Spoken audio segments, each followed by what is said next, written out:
That's the movie. You can tell we It's- like the movies when the whole explanation of the movie is very long. Yeah, and it's like this is one of those movies that all of the it's you know it's good when the movie makes you feel what you're supposed to feel. You know what I mean?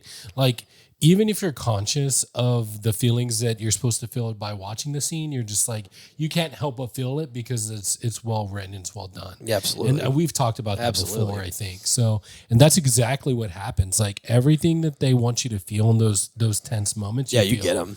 Yeah, because like, man, like when the one scene where what's his name? You know, he passes out and like Yeah. things are going crazy, and Rocky literally is like, "Shoot, your Yeah, he atmosphere has is to make poisonous." he He's has to like, make a choice. yeah, and he literally goes out and almost dies in order to make sure that That they don't both die. yeah That's basically the choice that he made. yeah his options were I go and help him because if Yeah. I don't Or we're we both, both just die. and our civilization and our Yeah. people and our So it was loved the ones. right choice, just bad situation. Yeah, it was he didn't really have another choice, but you just felt the desperation that he had, even though he's not a human, even though he doesn't have face, like you know that he's like Yeah. Well, you they can did a feel really it. good job of like humanizing this alien creature. Yeah, It is very good. it's very good, very good. I mean, it's funny, like the moments where you're supposed to laugh are great.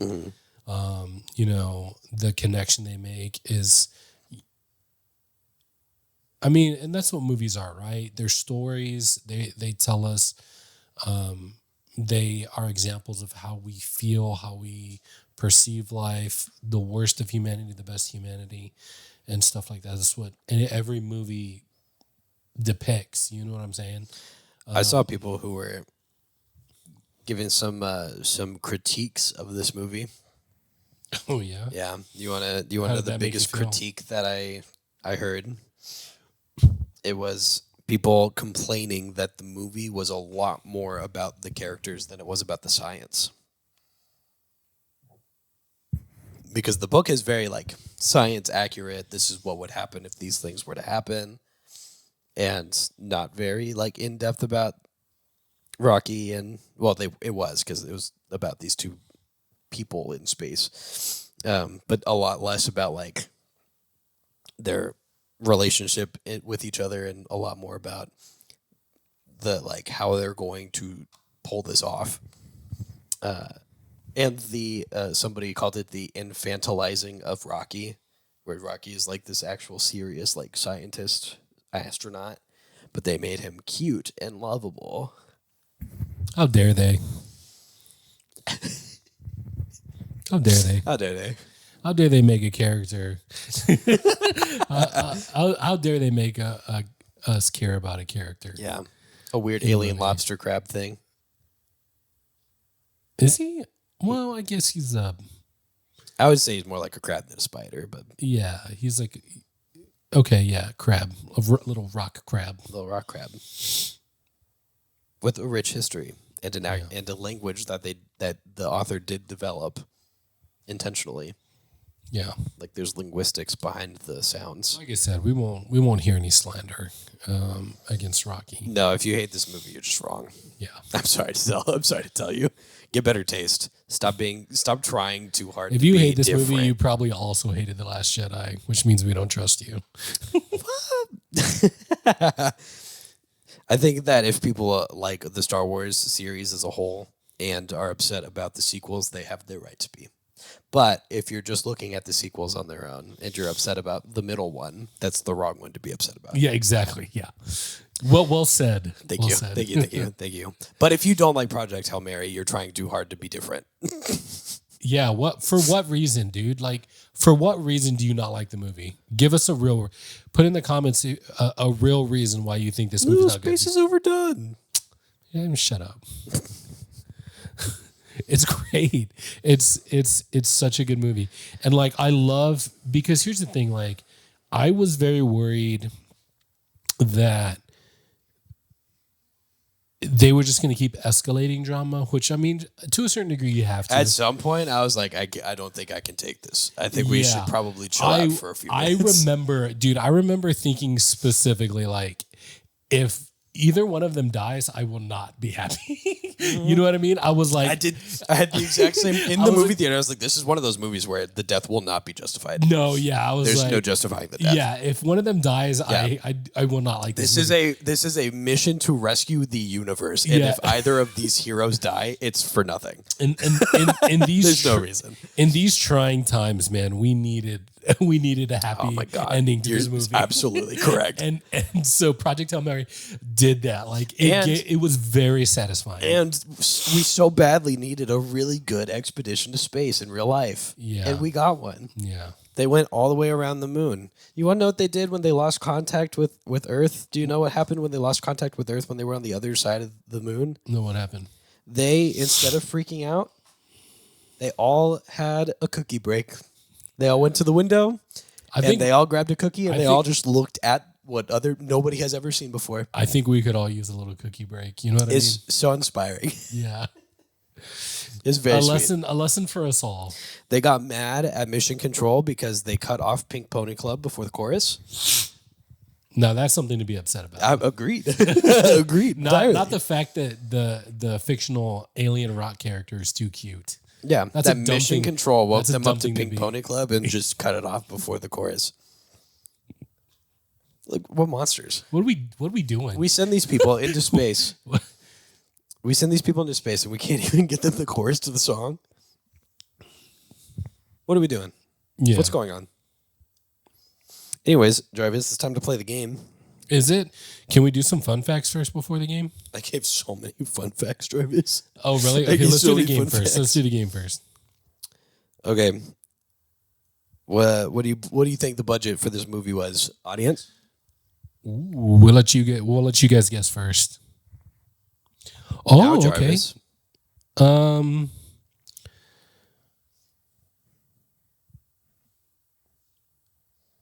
Man, I always want to guess like right around 120. I feel like that's always what I want to do. Like I always want to be in that area. I feel like Let's that's say, a safe how movie about 89 million? Oh, okay. So double that and then add a little bit. Oh, okay. 200. Okay. 200 mil. All right, gotcha. Which kind of makes sense if you think about it. Yeah. It's a lot of moving parts. A lot of CGI. But they did a lot of CGI is practical expensive. stuff. They did a lot of practical stuff with their CGI, Yeah. which is very nice. Very, very good to do. I'm going to sneeze. No, don't do that. Bless you. And how much do you think it made the opening weekend? Audience first. And now Jarvis.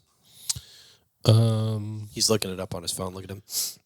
Did it make Opening weekend. 50 mil? Okay. I'd say you're pretty close. 80 mil. Oh, okay. Yeah, you're pretty close. I almost said, you know what? I think it made 89 mil. I almost said 89. You're pretty close. See if you trust your gut on gross worldwide. It's still in theaters, mind you, so it's not going to be the final number, but just since it's been out, which has been less than a month. Let's say that, 200 mil budget, 80 mil opening weekend. so then let's say it's made 180 Okay. total. Well, like for now. For gross worldwide, right? Yeah, okay. 573 million.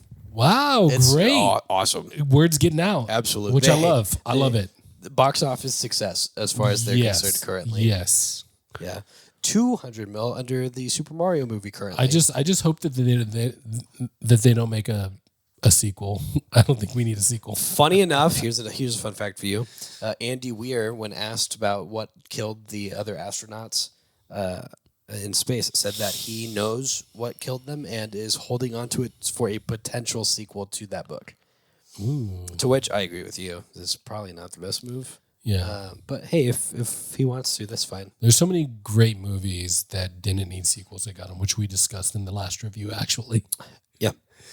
That's not You don't necessary. need them. I mean, but they don't do anything to the originals. It's really like, which I don't know. I kind of want to do Unless it's like a saga like Star Wars. You can make a bad Star Wars movie and Yeah. it's ruined the whole thing. Yeah, we know. But excuse me. Oh, it's getting close to my bedtime here. But yeah, it's kind of like shoot, what was I gonna say? I lost it. Full-time Sleepy fans over here. I know, sleepyheads, full-time sleepyheads. But yeah, there are just certain movies that don't really need a sequel. I feel like this one is one of those. Well, Jarvis, can I pose the question to you? If you had to save humanity by going into space, would you do it?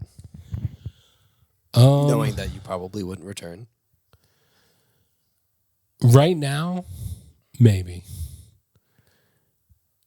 In a couple weeks, maybe not. Maybe my answer would be different. My answer is yes. And my wife would be very mad about it. Extremely mad about it. Oh my gosh. I couldn't even. Like I would be gone and I would still not hear the end of it. You know? Be like, ooh, let's send a thing out to Earth. And then I get one back and they go, you asshole, leaving us? Why would you do this?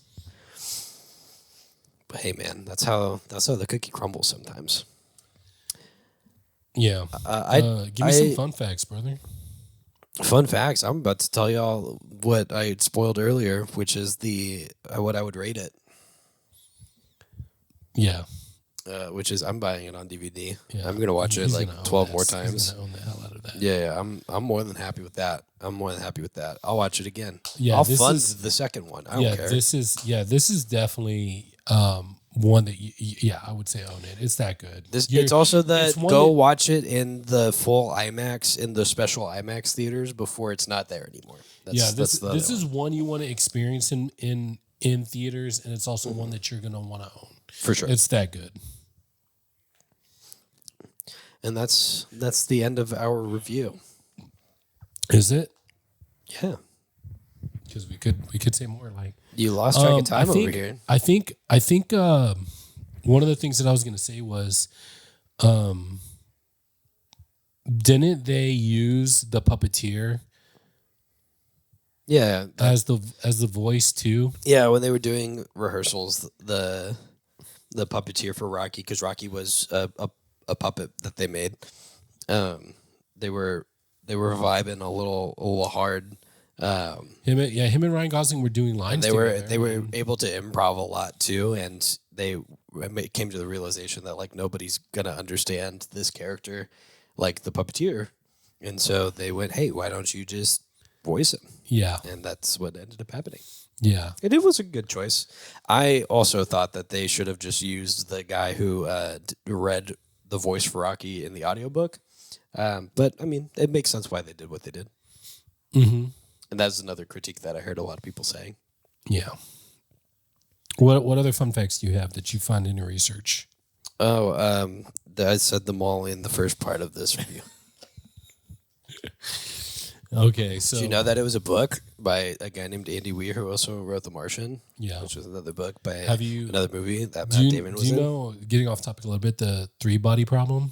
Have you seen that series? I've not seen this. I've not seen the series. I'm familiar with the what phrase. It is. Okay, well, there's a series on Netflix actually. Really good. I think you would like it. You should watch it. What is the 3-Body Problem? So it's basically if like a civilization, like if like Earth were close enough to 3 suns, the gravity would create such chaos that life would not be survivable for long. How do you solve that? Like what can a civilization do to survive being trapped in the vicinity of 3 suns, basically? And it's this unsolvable situation. And so basically they have to, Earth scientists have to try to figure it out because some aliens have been talking with us and they're coming to Earth because they cannot figure it out. Oh, okay. And things get a little bit hectic. Okay. That way. Do you want because you want so many fun facts, you don't want the review to end. Do you want a fun fact about The Martian and how it's now scientifically inaccurate, even though when it was made, it was scientifically accurate? Yeah. So when The Martian was made, part of the movie and part of the book was figuring out how to make water on Mars to be able to grow crops, because he needed to grow crops to sustain himself while he waited for Earth to figure out how they were going to rescue him. And he ended up doing a bunch of like science with the jet fuel and a bunch of other fun stuff. And then it came out that when the Curiosity rover ended up on Mars, and I don't even know if you heard this news, because it was kind of shocking to me to hear, but it's scientifically inaccurate now, because all that he needed to do in real life, if this wanted to be accurate, was go outside, scoop up some dirt, extract the water from the dirt, and grow his crops with that water. What is he, stupid? Yeah, because when they went to Mars, the Curiosity rover was doing dirt samples. I think it's something like 80% of the dirt was water. Isn't that crazy? Did you hear about this? Sounds like mud to me. Yeah. So not water, not dirt. Yeah, it was an insane like thing to just learn that Mars is like actually just covered in water. It's just dirt. It's just mud. Yeah, full mud. So now The Martian is not scientifically accurate, because how do you make water on Mars? You don't. You just get it. Yeah, you just get the water that's already there. Yeah. And this, I think, brings us to the end of the review, Jarvis. I would agree with that. I would agree with that sentiment. Great. Do you want to sign us off this time? Just stop your cries the sign of the times. Gotta get away from here. You gotta talk over me, or else we're gonna get copyrighted. We love you. Get away from here. We love you. Also, give us some of these though on the actual video. Give us some of these. This final show. Give us one of these. Maybe give us one of these. Little Korean hearts. Guys, hope you had a good time hanging out with us. If you haven't seen Project Hail Mary, highly recommend. Please go do it while you still can. It would make Jarvis's little Korean heart happy. It would. Guys, full-time movie fans, thanks for hanging out with us. Hope your day is everything you dreamed to be more, and we'll catch you in the next one. This movie is also like Sonic Colors, because in Sonic Colors, Sonic goes to space. And also like Sonic Adventure 2, because he's also in space in that one trying to save the world. It's also like Sonic Unleashed, but only the beginning of it, because he is on a spaceship at the beginning of Sonic Unleashed. Hey. You look good over there. Look real good. We thought about sharing your kindness with others. Share the love. Maybe like the video. Click on that subscribe button. And show your friends. Yeah, just touch it ever so lightly, that like button. Move over to the subscribe button. Maybe tap your keyboard just a little bit. Leave a comment.